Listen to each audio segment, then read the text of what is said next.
Greetings, gaming citizens. Mike here. I don't have enough money to eat this week. But thankfully, I can play NES Open Tournament Golf on my Switch whenever I want to and wherever I want to. Gaming subscription services, or as I like to call them, I still pay for that, are the hot thing in the gaming industry to make consumers bleed money to enjoy playing video games. These days, we're more familiar with services such as Xbox Game Pass and the like, but I think it's important to recognize how we got to this point before I go further into the main point of this video. For this video, I'll be focusing on services whose primary purpose was to provide games. So this won't count things like demo discs in magazines, services like GameFly, and stuff like that. If you want to see me look into the history of demo content, let me know in the comments down below. I would love to hear your thoughts. Subscription services go back way further than expected as far as gaming goes, going back to the 1980s with the Intellivision and the Play cable. With this service, subscribers were able to download from the 20 games made available on the service via television cables. You know, before Wi-Fi routers were like a thing.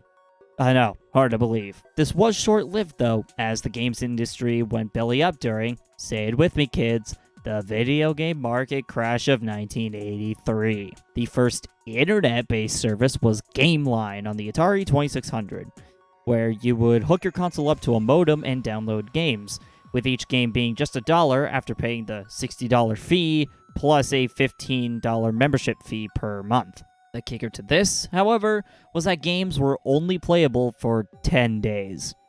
This was cool and all, but Atari games are... well, Atari games, so the quality really left a lot to be desired. Fortunately, Nintendo had something up their sleeve in the 90s called the Satellaview for the Super Famicom. Only released in Japan, the Satellaview made use of satellite signals, as the name implies, and required a whole slew of components to work with, including a custom 4-way AC adapter. The library of games was just over 100, with those consisting of NES remakes and new SNES games. The most famously known of these are the BS Legend of Zelda games. The interesting thing about the BS Legend of Zelda games was that it was built on a time system, where the game had to be played in a single sitting, with its availability only being an hour. To my knowledge, footage of the games is limited, and there aren't many ways to play the games today. Now, since it was the 90s, naturally Sega had to fire back at Nintendo with their own solution. In came the Sega Channel, a service for the Sega Genesis. Functioning with a television cable adapter, the Sega Channel gave users access to a selection of about 70 games, and the selection would rotate monthly.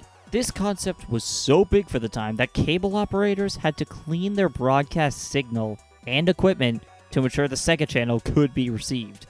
Today, we take the downloadable games service for granted, but it's crazy to think that Sega, in a way, paved the road for the broadband internet we use today. With the turn of the century, the industry was about to be turned on its head by a new console competitor. I am now loading Acclaim's Revolt. I will soon experience complete oneness with an interconnected global community of game warriors. Forget that, let's play! Xbox entered the scene with its Xbox Live service on November 15th, 2002. And with that, the collective IQ of the human race dropped to the single digits for the foreseeable future. Friends were made, games were played, and slurs were thrown around like candy on Halloween. It was a sight to behold, for better and for worse. Xbox Live made massive strides at its launch by completely embracing broadband internet, allowing downloads of games and DLC to the console's hard drive, and voice chat with headset communication. Considering how the GameCube was still fairly new on the market, and the PlayStation 2 wouldn't have a built-in Ethernet port until the slim version was released in 2004, Microsoft was in the perfect position at the time. Speaking of Team Blue, let's see what they were working on. The PlayStation Network was released in 2006 with the PlayStation 3, and was Sony's answer to Xbox Live with its own digital storefront for games and online multiplayer. This contributed to the console wars of old, with PlayStation Network offering its own parallels to Xbox's set of features. Online multiplayer, digital storefronts, achievements or trophies, Xbox and PlayStation were firing on all cylinders. I was going to skip over this, but I decided it was worth mentioning that Nintendo was trying to stay on level ground with the big two by offering their own service with the Wii and DS. Back in the day, Nintendo had a service called Nintendo Wi-Fi Connection. However, it offered more than just compatibility with Wi-Fi. Online multiplayer was offered for games like Super Smash Bros. Brawl, and you were able to buy downloadable content via their online store. However, what was really cool that a lot of people remember was the ability to buy legacy content on the Wii Shop channel. With points, you were able to download classic games from all sorts of legacy systems like the NES, the Sega Genesis, and even stuff like the Neo Geo. This gave Nintendo Service a unique library that competitors at the time didn't offer, which was awesome for the time. Now, I know I'm giving Nintendo a lot of praise here, but there were definitely downsides to what they offered.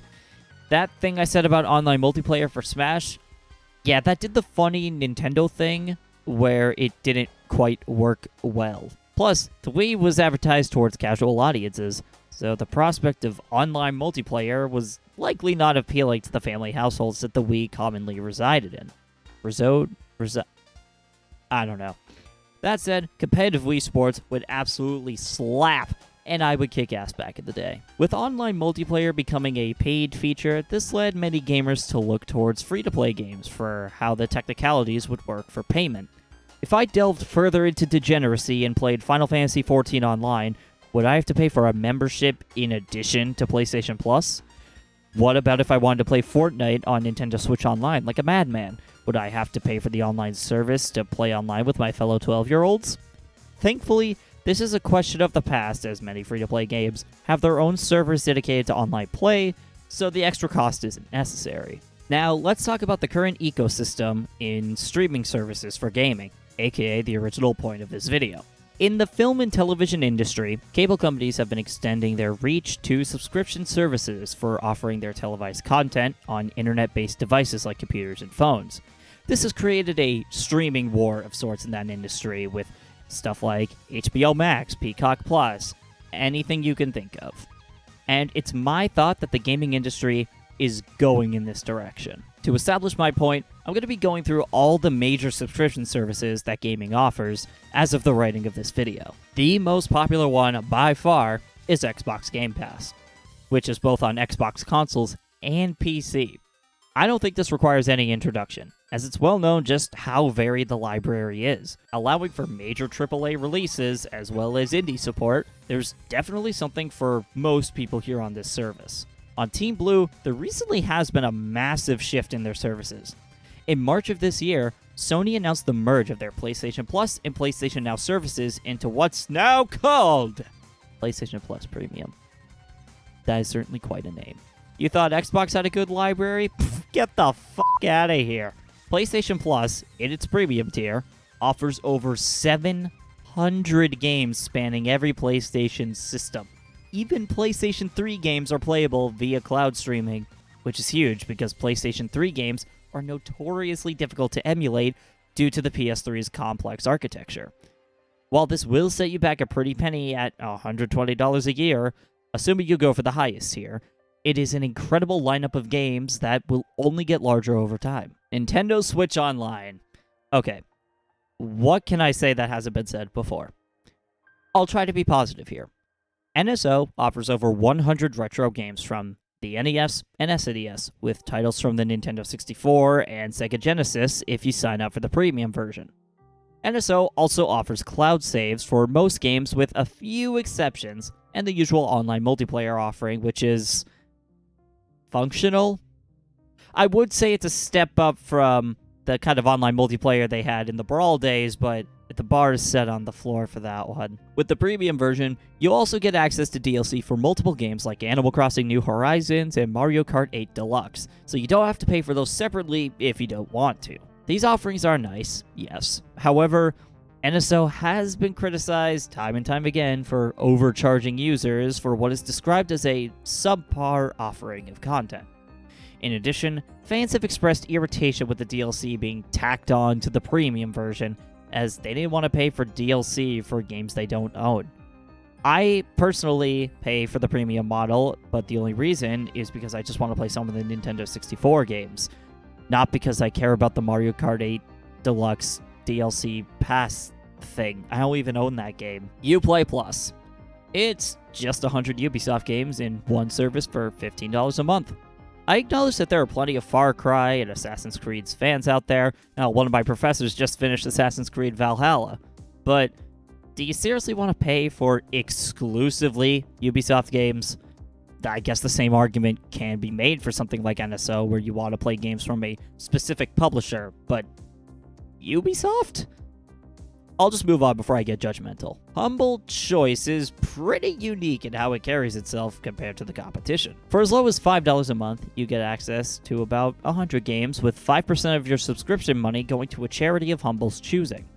I find this to be a very wholesome way of handling a subscription service, as donating to charity is generally in good practice. Plus, with higher tiers, you can get access to a few games from a pool of 10 to 15 games each month, so getting free games on top of Humble's selection is pretty sweet. Apple Arcade surprised me when I researched it for this video. There's a surprisingly decent offering of mobile games on this service, including known classics like Fruit Ninja and newer stuff like Taiko no Tatsujin. For $5 a month or $50 a year, you get a really good value. In addition, it's available to specifically Apple devices, which is fine because millions of devices have access to this service. Prime Gaming is a decently well-known one, offered by Amazon. For just $13 a month or $120 a year, you can have access to a library of PC games in addition to all of your Amazon Prime perks. Thanks to Amazon's ownership of Twitch, users also get exclusive in-game content for connecting their Twitch accounts. More recently, Twitch users also get a selection of up to 12 games for them to keep permanently. Most importantly, though, is the free Twitch subscription you get each month that you can use on your favorite streamer for free. Yep, any streamer you want on Twitch, you get a free subscription. I'm not going to say the thing. You already know where this joke is going. EA Play, the service that made me research what games EA actually owns other than The Sims, because let's be real, what else are you going to play from EA other than, I don't know, FIFA or something? For just $5 a month on the lowest tier, you get access to a decent library of games, but the best part is the service is compatible with Xbox and PlayStation systems in addition to EA's Origin launcher. So you have the choice to access this library on console if you so choose. A cool perk of this is that you get early access to certain new releases for up to 10 hours. Which is neat if you've been waiting for something like Battlefield 2042 and are chomping at the bit to try it, before you realize how Battlefield 2042 actually performed review-wise. Google Stadia.